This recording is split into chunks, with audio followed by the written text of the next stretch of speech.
On a distant, twilight world bathed in hues of violet and gold, the Itak tribe thrived, an alien people with iridescent skin that shimmered like molten silver, their veins glowing faintly in response to the rhythms of the moons overhead. The Itak were a nomadic, spiritual race who worshipped the flow, an invisible current of energy that bound all things, beings, elements, and even memories, into a shared continuum. They believed that the soul could be rewound, that each moment experienced never truly faded but lived on as part of the flow, accessible to those who could tap into it. Every generation of Itak, upon reaching adulthood, was required to undertake the Veshan, a pilgrimage to find a sacred place called the Heart of Memory, where the individual's most cherished moments would be absorbed into the flow, ensuring that nothing precious was ever lost to time. But the Heart of Memory was always on the move, shifting across deserts of shifting glass and jungles of crystal thorns, appearing only to those deemed worthy. At the center of this story is Kalen, a young Itak who was born under an eclipsing moon, an omen of both greatness and tragedy, destined to discover truths buried deep within the flow. Kalen's journey began as he set out alone, leaving behind the colorful encampments of his people, their luminescent fires flickering like stars on the endless plains.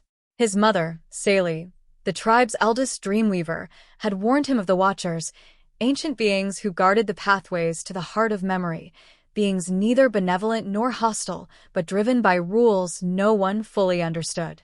The Watchers were said to be as old as the planet itself, their forms indistinguishable from the land. They could be a gust of wind, a flickering shadow, or even a whisper within a stream. Traveling for many days, Kalen crossed jagged cliffs where gravity twisted and flowed upward, walked through valleys filled with bioluminescent plants that sang when touched, and climbed spires of stone that shimmered as if made of frozen stardust. Along the way, he encountered remnants of other failed pilgrims, strange artifacts abandoned in the dust, half-buried bones whose owners had fallen victim to the trials that lay ahead. One night, as he rested beside a pool reflecting twin moons, Kalen was visited by a vision, a haunting memory not of his own but one that belonged to his ancestors. In it, a great betrayal unfolded. The Itak had once been caretakers of the Heart of Memory, but greed and fear drove them to try and control the flow, forcing it to obey their will. This abuse had awakened the Watchers, who punished the tribe by scattering the heart and dooming the Itak to wander forever in search of redemption. Troubled by this revelation, Kalen pressed on, climbing through storm-racked valleys where lightning rippled through the ground like serpents. Along his path, he met other travelers, an ancient nomad whose body was covered in crystalline scars, a child who claimed to speak to rivers, and even a human explorer named Dr. Elena Marlowe, stranded on this alien world for decades after her ship malfunctioned. Though vastly different, each companion bore fragments of lost memories they could not understand, each connected to the flow in ways they did not fully grasp. Over time, Kalen discovered that the flow was not just a current of energy but a conscious entity. It fed on the emotions and memories of all creatures, sustaining itself by knitting together the hopes, fears, and dreams of countless beings across millennia. It became clear that Kalen's task was not just to reach the Heart of Memory, but to restore balance, allowing the flow to heal the wound caused by his ancestors' transgression. As they approached the Heart's rumored location, a vast, ever-changing labyrinth formed of black stone and cascading rivers, Kalen realized that the final trial required him to relinquish his most treasured memory, the face of his mother, Sally, singing to him under the eclipsing moon when he was a child. To let go of this memory would mean that it would no longer be his alone. It would become part of the flow, accessible to anyone who touched it in the future, leaving him with only the faint echo of its warmth. At the entrance to the labyrinth, Kalen was confronted by a Watcher, a shifting silhouette with no fixed shape, who asked not with words but with thought, "Will you surrender what you love most?" Torn between fear and duty, Kalen hesitated, knowing that without his memory of his mother, he might lose a part of his soul forever.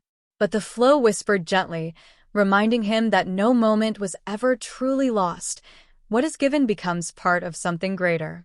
With a deep breath, Kalen released the memory, watching it unravel like threads of light, weaving into the air around him.